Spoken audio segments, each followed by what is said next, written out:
is Random Urban Memories, brought to you by the Rum Boys. You've seen, heard, or felt it on the streets. Well, we're here to talk about it. Well, hello, you beautiful, freaky people out there. Thank you for joining us yet again for a bit of a chat in your face. Bit of fun, bit of chat. Just fixing my headset there, sorry.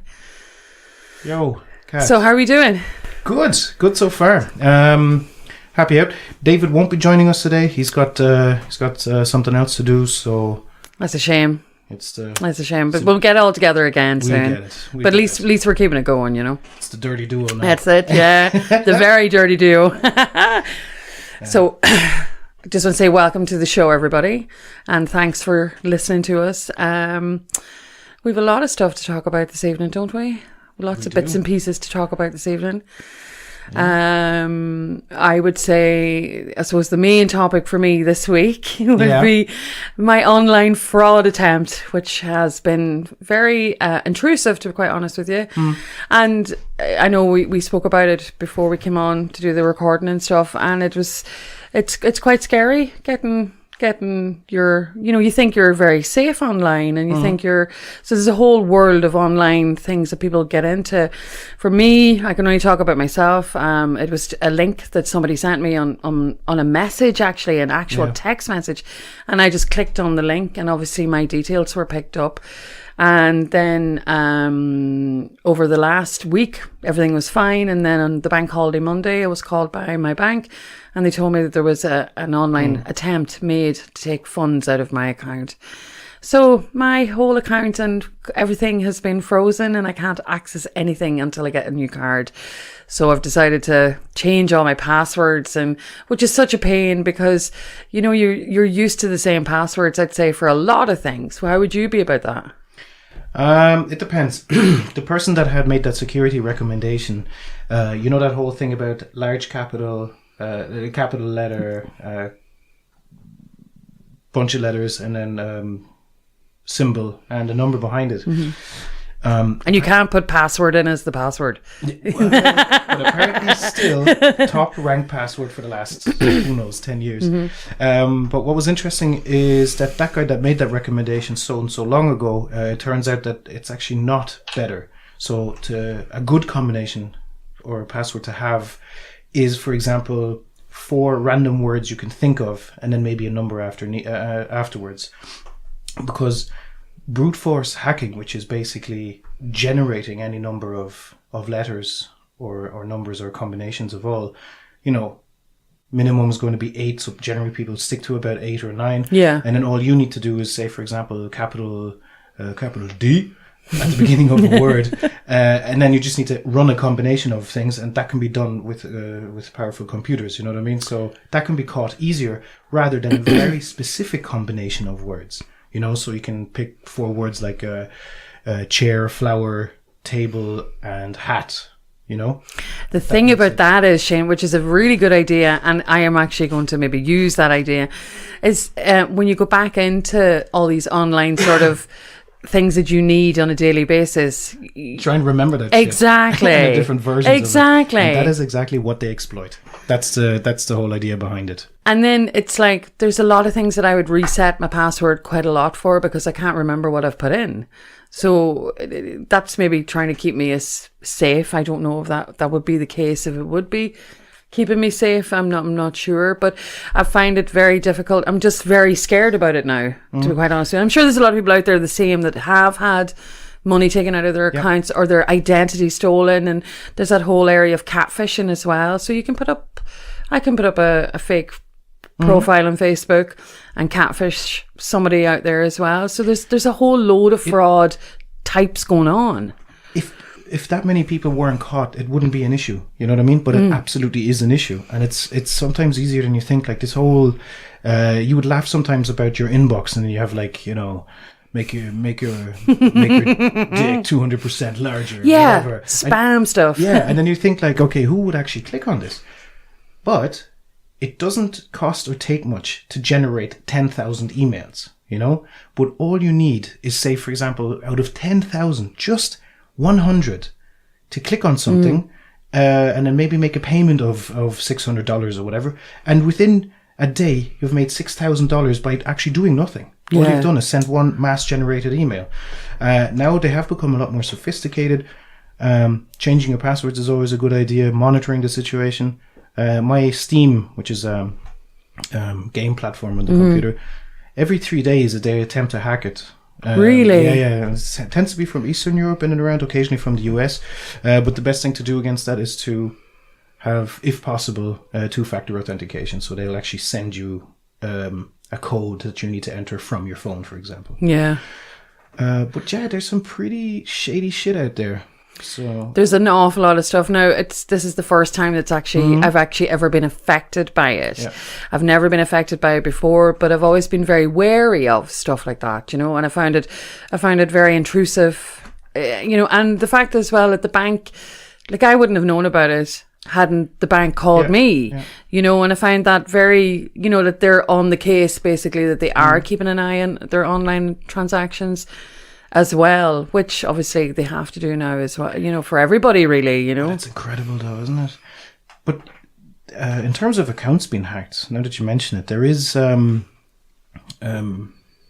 Motherboard bought out an article in June or July, I think 2015, and in it was very interesting that you can buy fake accounts of all kind of things, but what cropped up the most was Uber.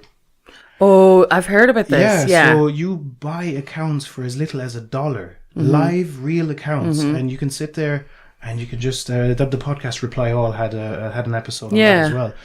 You could just drive around for free, and you might never see it. That's unbelievable. So that's incredible. And then like even your Netflix or whatever being hacked. Yeah, so my Netflix was hacked too, and it came up on my screen on the TV. But if somebody hadn't changed it. Right? You said they actually changed the user profiles. Exactly, yeah. Maybe they forgot to then log themselves out or... Yeah, because it was still logged in my account, but it was their names that was on it. But they could have sneakily gone into a second account that you mightn't use as much, or profile, and then watched everything, and you probably wouldn't have... Noticed? Popped. Yeah. Because you would have seen like, oh, that's weird. Did I watch that? No, whatever. So, yeah, it's incredible like what you have access to.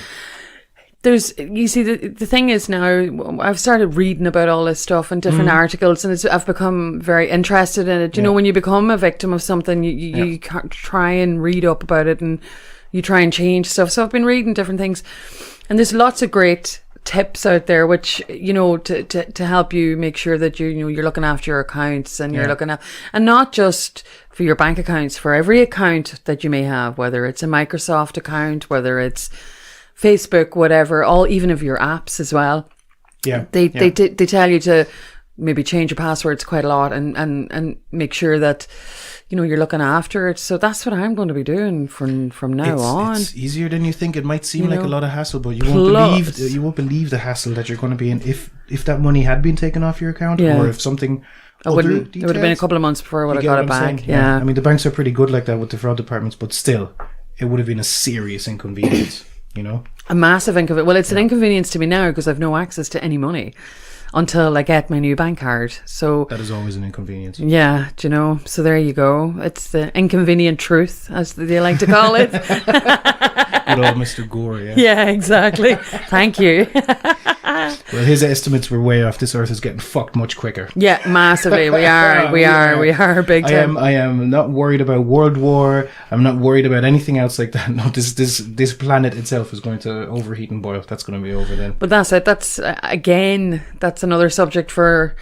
That's a whole other world of talking about that kind of stuff, because there is so much going on out there that it's ridiculous. We are self-destructing ourselves really at the end of the day.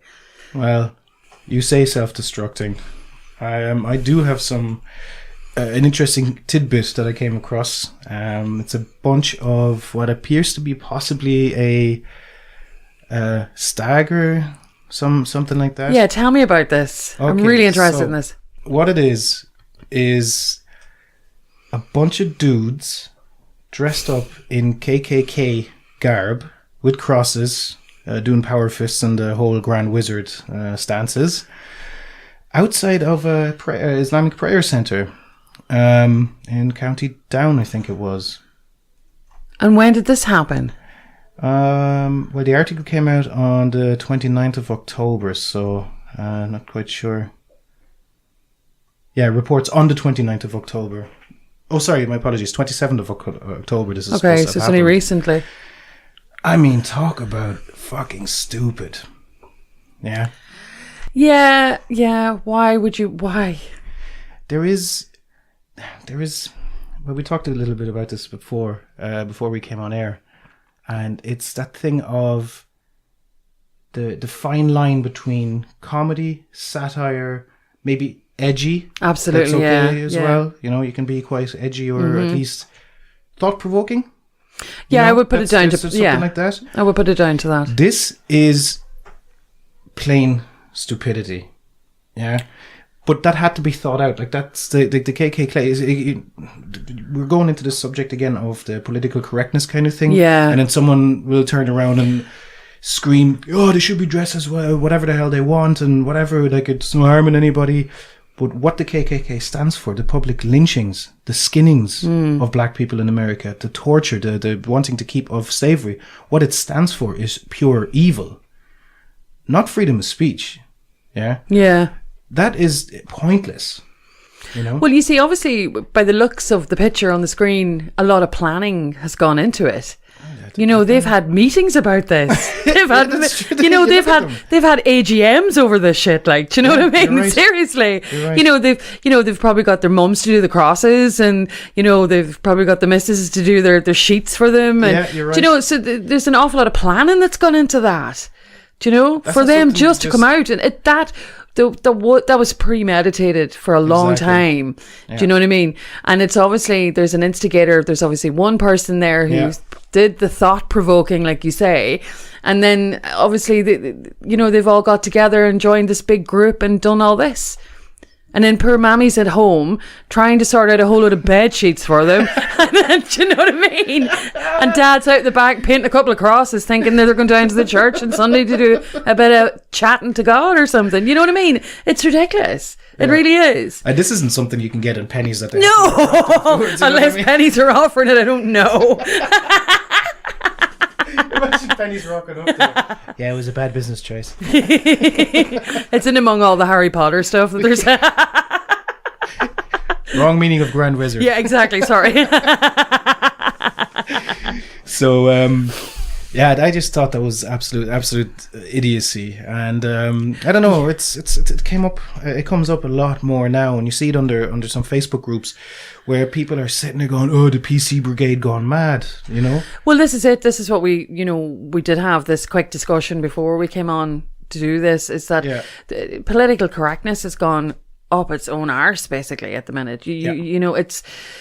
You don't know whether to say something that you think is funny that might offend somebody, or you just, you know, are we becoming such a bland society because of it? And there's, for example, going to Jimmy Carr or something like that. It's like the comedy gig. Yeah, Jimmy There Carr. is some really have you been to there- Jimmy Carr? I have, yeah. Okay, so tell me about what you think of Jimmy Carr. Like, I found him to be very funny, but I understand what he's trying to say in the joke, and I understand why he's saying it, but what we were saying was context. Yeah, absolutely. Yeah? Setup, delivery, punchline. Yeah. So within that bubble of the joke, whether you find it funny or not, it is entirely up to you to be offended. It's not just out and out to be shocking or anything. You know what I mean? It has. Well, okay, some of the things do seem like that, but I understand its function. You know, and there's a big difference between just saying a line that is horribly offensive, no matter what it is, and then having basically a setup and a story to go with it, or maybe it makes sense in the political climate, for example, like political correctness, and then to say something, it has context, it has a connection to its surroundings, you know. But standing in the street in clan robes is just plain offensive. It's not a joke. Yeah, no, it's not. It actually stands for something. But they're obviously doing that for whatever reason they're doing it. But they're not, as like you said, the actual reason originally behind the KKK. That's not what they're portraying there to me. No. You know, it's not. It's awful what they've done. Like I said, I'm looking at it from the point of view of the planning that's gone into it, and you know, and going, why, you know, where are they going to be next? Do you know what I mean? It's crazy. It's absolutely crazy. And then looking back on the whole political correctness thing for me as well, I was watching a show, I think it might have been Gold or something, and it's My Favorite Sketch, it's called, and it's different comedians that come on each week, and they talk about their favorite sketches, and they're talking about sketches that would have been done in the 70s, 80s, 90s, that wouldn't be accepted now as well. Do you know, the funny side of different things as well?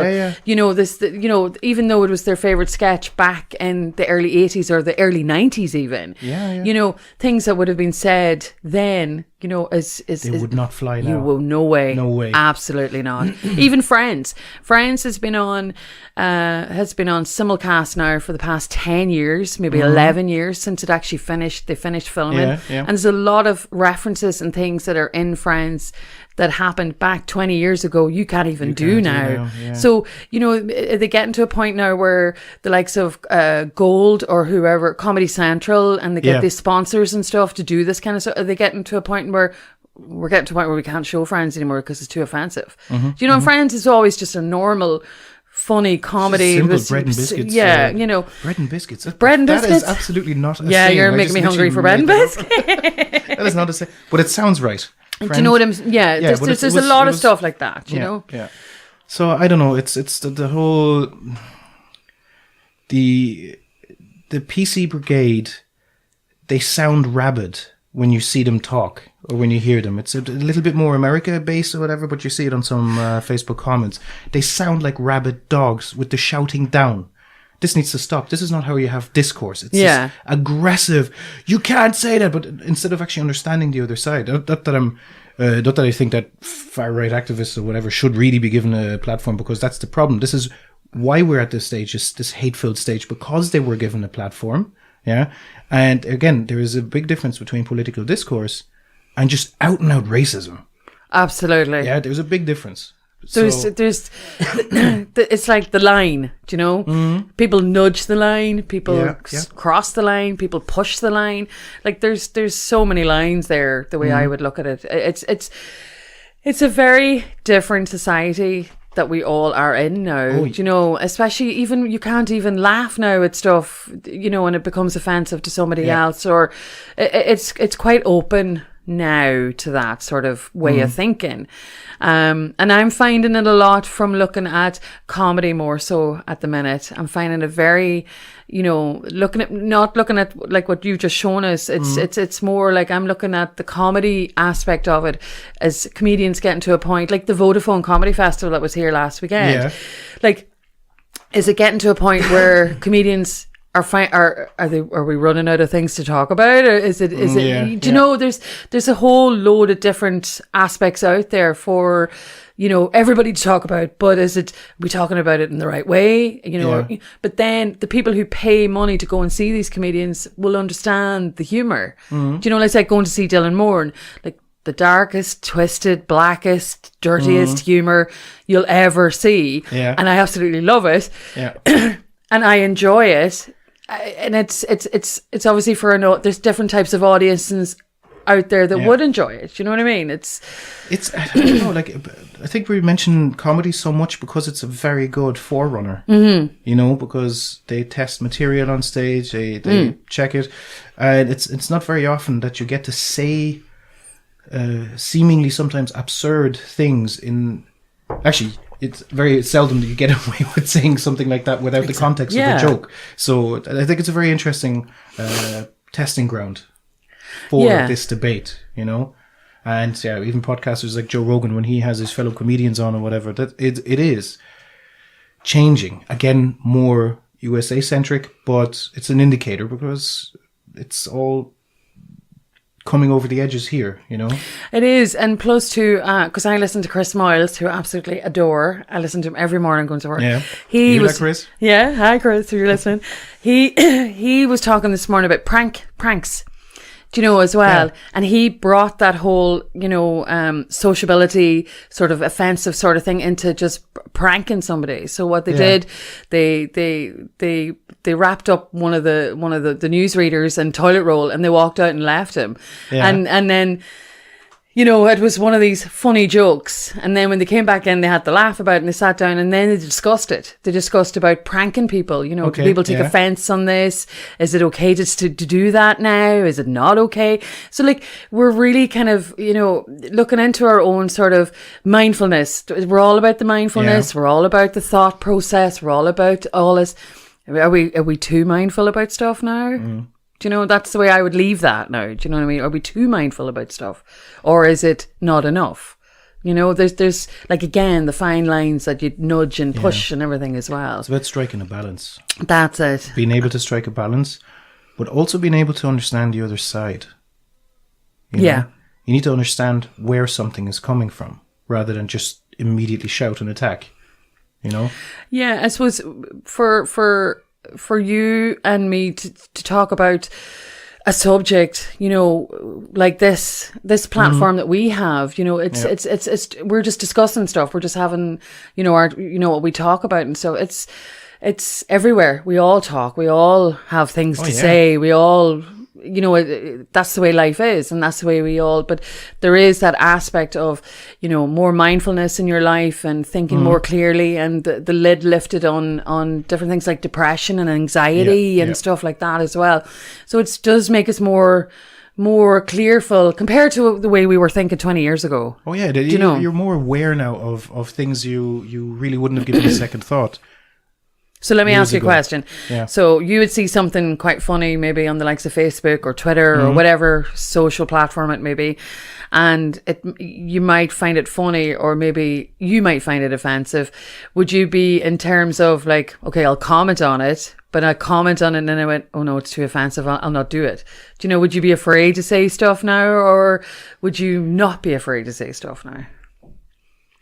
Depends on if it's vaccinations. That's the only thing. Yeah, there you go. Yeah, exactly. But anything, do you know, anything like that, you know? No, in general, not particularly. No, I'm not too particular about offending someone's sensibilities, but at least I try to consider what I'm actually putting out there, whether this actually has informational value, comedic value, you know, dark comedic value, whatever, but just to put something out that is just plain offensive. So for us to talk about this topic, yesterday, I don't know if you've seen on Facebook, I did post, Kat was having a shitty day at work yesterday. A lot of shit happened at work yesterday. Sorry, I just adjusted my microphone if you hear that. And I decided to play a game on Facebook. Yeah. So my game was going, having a shitty day at work, can somebody cheer me up? And the amount of stuff that I got from so many lovely friends of mine on Facebook was, oh my God, it was unbelievable. I laughed the whole day. And I did have a tough day at work yesterday, but I just needed cheering up. So the amount of things that so many people, even Mark Hogan sent me a message from Australia. And he used to say to me, I used to go, Mark, will you stop with all your sexual innuendos? And he used to go, innuendo. Classic. So that made me laugh. Do you know what I mean? But going back to what I was saying, it was like so many things, like the little videos and the GIFs and all those things. You know, it could have been taken as offensive, but it didn't. I found it really funny. Some of the funnier ones were. Oh my God, so offensive. Yeah, exactly. You know? So much funny. Like, do you know what I mean? Yeah. And I was just like going, this is the best. It was the funniest thing I ever put up on Facebook, because the amount of people that sent me so many weird things. Even friends of mine in the UK actually said to me, went, I'll actually get banned for this on Facebook. You know? So that was the whole thing. Yeah, you need to take it in your stride. Things that aren't blatantly offensive or meant to offend. Yeah, you know. Again, we're talking about context, you know. Yeah, of course. But yeah. So that's. I think we agree on that. Yeah, we do actually. Yeah, we do 100%. Yeah, but finishing off, going back to our KKK, those guys, fucking clowns, man. You know, I'm just thinking of their poor mammies. You know, I'm just thinking of their poor mammies. What's the KKK? Yeah, what's that? Is that what I have to paint all those crosses for again? And why didn't you wave at Joe? Why is your hand flat, raised? That's so funny. That's so funny. Good stuff. Good stuff, Shane. All good. All good. What was next on our agenda? Well, I suppose I want to touch the whole Louis Theroux documentary thing. No, we haven't watched it. It hasn't come out yet. But I think it would be a very interesting topic for us to talk about. There's assisted suicide. He covers that in one of his documentaries. It's coming out in BBC Two, I think, this month, in the middle of the month. So keep your eyes if you peeled, guys are folks. watching that, if you guys are into Louis Theroux, his stuff is pretty out there. And it's really interesting to watch. Have you watched much of his stuff? I've pretty much watched all of them, most of them. And I have to say, I thoroughly enjoy his, God, that was terrible. Thoroughly enjoy his documentaries. But just these topics coming up now, I definitely find interesting. Yeah, The polygamy one is very interesting because I watched a couple of Mormon documentaries. Yeah. And also the assisted suicide one. Yeah. The reason why that was so interesting to me was the author Terry Pratchett actually had done a documentary, and it was heart-wrenching. It was, I was just sitting there going, no, you're crying, no, you're crying, you're crying, even though no one else It even brought you to tears. It was so sincere. People affected by illness and disease that took that route with, conferring with their family members and everything. It was thoroughly interesting. It was so amazing.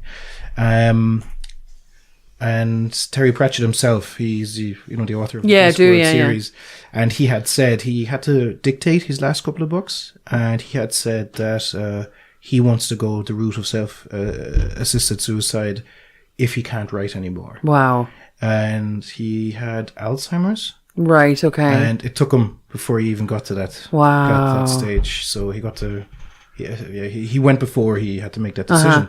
But it was so insightful, and it was done so tactfully. Yeah. And it really opened your eyes kind of as well. Like, and I do agree with assisted suicide. If you are of an illness where we're far, far away from having a cure for it kind of thing, and you are of sound mind, and you are suffering, or your family is suffering, and including you, then that should be a call that you make. But again, that important thing, you have to be of sound mind. You can't just, this idea when the abortion referendum was on, that people just waltz in and they're like, oh, they'll be killing the old folks next and all that, which is absolute horseshit. Yeah, but, of course. For you to make that choice, because you have to go through incredible amounts, you have to sit with 2-3 psychiatrists, psychologists, you have to go through weeks of meetings and all that kind of stuff. They have to assess whether you are of the mind to be able to clearly make that decision, including a time delay process. So where exactly now is this assisted? I know it's like in Switzerland. Is it in Switzerland you can go to and you can do that? And I do remember a professor coming over here to talk about that, but he was run out of the country recently. I'm not 100% sure now. Maybe I've got my ideas wrong there, because I do know that there was something here, a talk about it, and it wasn't entertained in Ireland at all. No, it was that lady who got her friend to do it in the end. Oh, that's right. That was the idea. Okay, It was, even though she had begged. Yeah, she had begged for this to be done, and I think either she didn't have the means, or because they were aware, they wouldn't let her travel out to get it done, because I see. I could be wrong now, but I think that was part of the problem as well. Yeah, they can't let her go knowing that she's going to do this. Yeah. And then it was the question of whether to try her friend for murder or manslaughter kind of thing. We see, this is the thing as well. The whole assistance of it as well is quite interesting. Like when you've gone through all your meetings and your assessments and everything, to have somebody there with you to help you do this, Well, that's the thing, and if it's like Dignitas is the company in Switzerland that does it, and there was a 104-year-old David Goodall, an Australian, I think he was, and he, like 104, and he himself just said, again, of sound mind, he said, I have done everything and more in my life. I'm literally just tired of living. Isn't that crazy? That's it. But with a clear mind, not brought on by emotions or by depression or mental illness or anything like that. So again, that's a very clear line to separate. What an amazing age to get to, though. Well, to last that long, Wow, and it wasn't even said in a negative way. He just said, "I'm done. I'm tired. Just let me go to sleep." Yeah. So it's incredible, and the family supported him and everything. So yeah, that's unbelievable. So moving on to the other documentaries of Louis Theroux. So there's the other one of the polygamy, so the multiple relationship thing going on now. Yeah. So this would be quite interesting to kind of something I'd like to delve into. I could delve into it, but I don't know. It's a foreign, weird concept. So to it's have multiple wives, is it more a religious cult thing in the US, and the Mormons do they? Yes. Or it's not legal in all states, but and there's actually quite a split between even within the Mormons. The polygamous ones, and they're seen as a smaller branch. We don't talk about it because I asked a bunch of Mormons because they made the mistake to stop me and asked me today. Oh my goodness! Tell me about that. Okay, it was two. It was two young dudes in suits and the bags, the rucksacks, and all that. Yeah, the carbon copy factory, and they stopped, and I was kind of busy on my way, and they said, "Hi sir, have you thought about Jesus today?" And I said, "Oh, Mormons?" They're like, "Yeah," and I was like, "Yes, come talk to me for a minute." So I was asking them about how was it, don't they find it in any way strange that John Smith, the founder of the religion, dug up golden tablets with the writing on it, but he had special glasses that only he could see through and actually see the writing, kind of thing. Okay. It's fucking madness. And what was the response to that? Oh, they said I said, oh yeah, and he was arrested consistently by the states. Yeah, he was always arrested the whole time, put in jail, because guess what? He was a snake oil salesman. Yeah, and they're like, actually, he was never convicted. I'm like going, but arrested? It's like, yeah, but they had it out for him. And I was like, okay, excuse after excuse. And then I said, like, well, what's the story with the polygamy? And they're like, oh, we don't really talk about that. I love it. I was like, here you go. You don't want to talk about it. And you're like, why not? Talk to me about it. Tell me. Yeah. I want to know. So they do branch off a little bit. So one of them have more mainstream appeal, and the other ones tend to be cordoned off a little bit. Well, talking about mainstream appeal, you even have the likes of the channels TLC have Me and My Four Wives TV show. That's so random. Isn't it crazy? I don't know. And tonight I'm going to sleep with this wife, and then tomorrow I'll sleep with that wife. They'll have different rooms or different houses or whatever. So the one wife will get 1 week with the husband, and then the other wives, and they're all running around after they've all have loads of kids, and they live in a big ranch. So many. And it's just very interbred or something. It's just It's bizarre. Like it's the whole question of whether partners should or humans should or were designed to have a partner, a monogamous relationship, or is the idea is for everyone just to have sex and get pregnant as much as possible to reproduce as much as possible to keep survive death rates and all that kind of stuff. But now in modern day terms, I wonder, are they really as happy as they make out to be in those shows? You know what I mean? Because I've read some articles where it's not all lovely, because there is real jealousy. There is serious, weird, complex social systems even within the house and family members, and it's very difficult to actually, it's like I'm with one wife 1 week or 1 day or whatever, then with the next one. But we're all eating breakfast together. You all have to listen to run each the other, house together.